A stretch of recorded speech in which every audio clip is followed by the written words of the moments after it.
Hey everybody.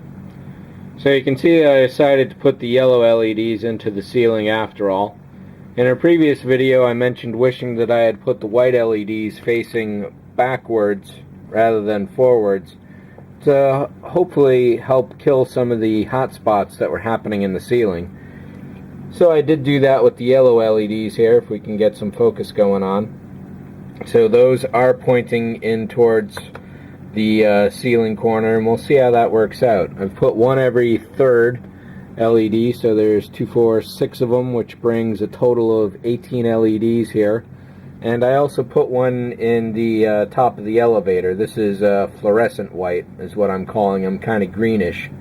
And after I put this in, I decided to put this little square piece in, which is actually a piece of mirror. So what I'm thinking now is that the light coming out of the floor should bounce off that mirror pretty well and reduce the need to have that LED there.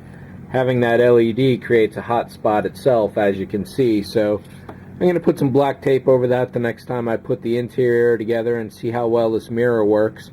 If it works really well, then I'm going to use it on this ceiling light here and this one here, which has already gotten a bit of an orange glow, unfortunately, so I'll have to mask that off with a little bit of work. But these ceiling lights should be, well, they actually should be a little bit on the yellowish side. Well, we'll see how that goes. That's still a little ways away. But when I was putting these yellow LEDs in here, I accidentally killed one of the whites right there. Not a problem, not too big a problem. But let's take a look at the potential problem if I didn't have a quick workaround for this. This is pretty well glued in, as you can probably tell. I definitely put some baking soda into the CA mix, and that is not really going to pull out very nicely. So what I'm going to do is, rather than trying to pull it out, the other problem with the fact of pulling this out is that all these wires are pretty much strung together. So what I plan on doing is actually chopping the head of the LED off. I'll trim the legs off of this guy here and just do a quick replacement, and that should work pretty well, I think. This one is a regular, or rather a warm white, so it will match these pretty well. And what was the other thing I was worried about doing? So the resistor is already here under this red heat shrink right there, so I don't need this resistor, but I do need to figure out which leg is which.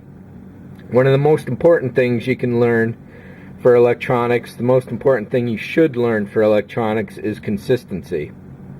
So in that vein, like for instance, I always used to use red and black wiring when I did all my wiring work. The shop I got my wire from went out of business a while ago, and the next place I found, it was like $10, $15 for 100 feet when I was paying $5. So instead it was pointed out to me that I can get wire for free, basically. A lot of you probably have something like this sitting around at home in your old computer box. This is an old printer port cable. It's probably 40 pins, I think.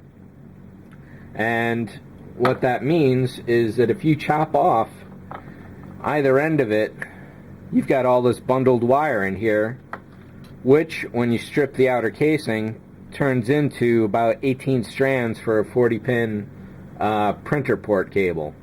If you have a SCSI cable, that could be different. It's probably 20 pin actually, now that I'm thinking of it. Whatever pin it is, it's a parallel printer port cable. You may have a SCSI cable, which is probably 40 pins. That will have all these little wires in here. Old serial cables have 9 pins on them. So go through all your old computer stuff and find yourself some free wire.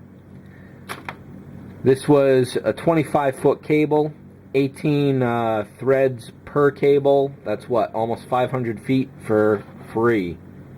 So keep that in mind. Don't throw out all those old cables, because you can definitely use them again, especially for something like this. And that's why I don't consistently use black and red anymore.